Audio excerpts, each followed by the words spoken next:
Hello, my name is Kay, and I would just like to share a bit of my experience in Lesotho. This was my third time going, and it's never the same. There's no textbook to say how it's going to go.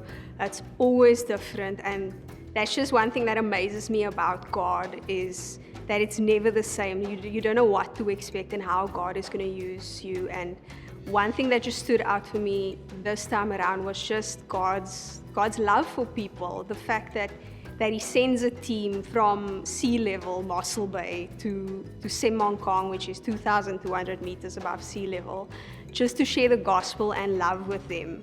And that just shows how much God loves these people. And if you go into the actual village, you see how dispersed these huts are. They are meters, a few meters from each other. It's not that you are close to your neighbor.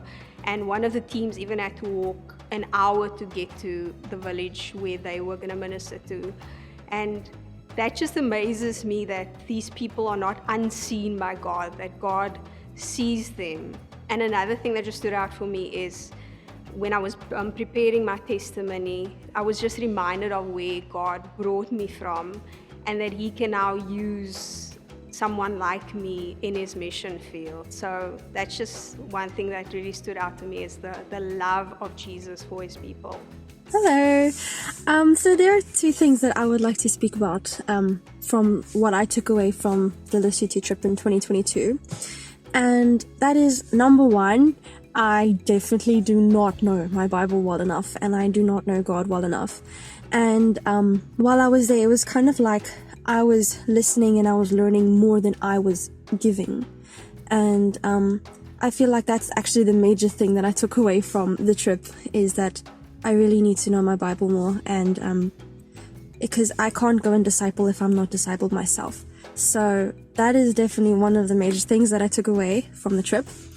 And the other thing is that God works differently to how we think things might go. So His plans are way different to ours, and His ways are way different to ours.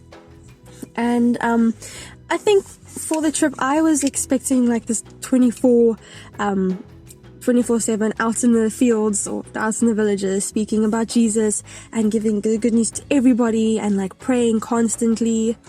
And I expected these like major miracles to go down, to see people getting up out of wheelchairs, or someone who was blind being able to see.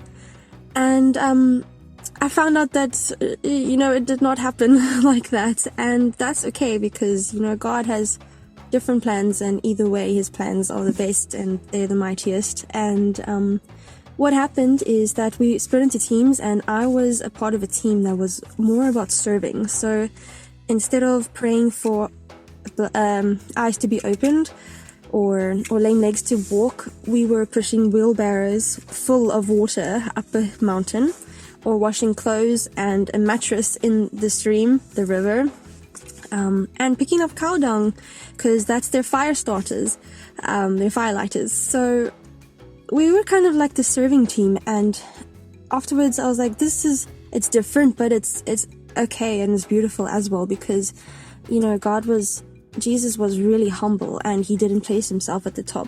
He came to serve. And I think by us serving, it was like we were showing a characteristic of Jesus, and that's still awesome and still beautiful. It's different to what I thought it was going to be like, but you know what, God knows what He's doing. So yeah, that's the first point is I've definitely needed to read my Bible more. I need to make that a priority in my life. And number two is God works differently to how we expect Him to.